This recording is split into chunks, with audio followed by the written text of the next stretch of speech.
Right away to a 10 News alert. A 25-acre brush fire forced several people to evacuate their homes tonight. Firefighters have the fire contained, but they're asking neighbors to stay out of that area, and you can see why. Now, that includes anyone living on South Heron Street to the east, Scrub J Avenue to the north, Barn Owl Street to the east, and Oriole Avenue to the south. 10 News reporter Josh Shadorowitz is live in that neighborhood. And Josh, how close was the fire to those homes?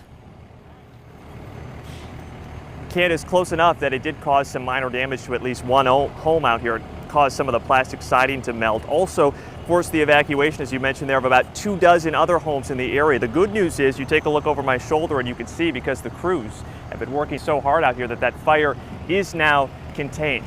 I do want to show you, though, because it was a much different scene out here just a few hours ago. If we can roll some video that was sent in by one of our viewers here to 10 News, and you can get an idea of just how big those flames were out here at one point. This viewer, she lives right across the street from where she was recording that video. She was evacuated. She got her kids out to a relative. She said she stayed behind briefly. She wanted to pack up some photos, some important documents, just to be safe.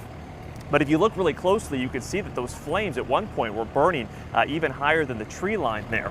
Fast forward, we'll roll some other video that we took a little more recently, and you can get a sense of what we're looking at right now.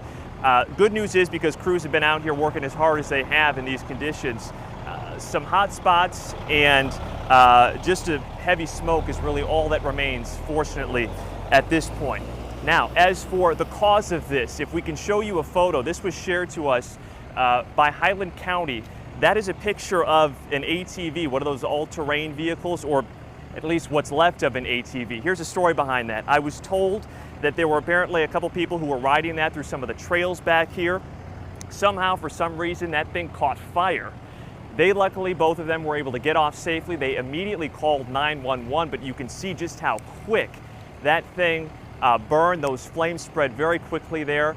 So that is believed to be the cause at this point. Now, back here live, evacuation orders still remain out here for those 25 or so homes, and here is why. The power did damage, the flames did damage a couple of the power poles out here, so they knocked out as a precaution the power to this entire area.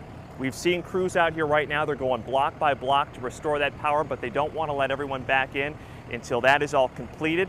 Best case scenario, they're looking at probably about another hour or so before that is done. But fortunately, nobody hurt, no major damage. This is under control, but shows you just how quick, when you're dealing with conditions as dry as they are and the winds that we had today, that this can really kick up.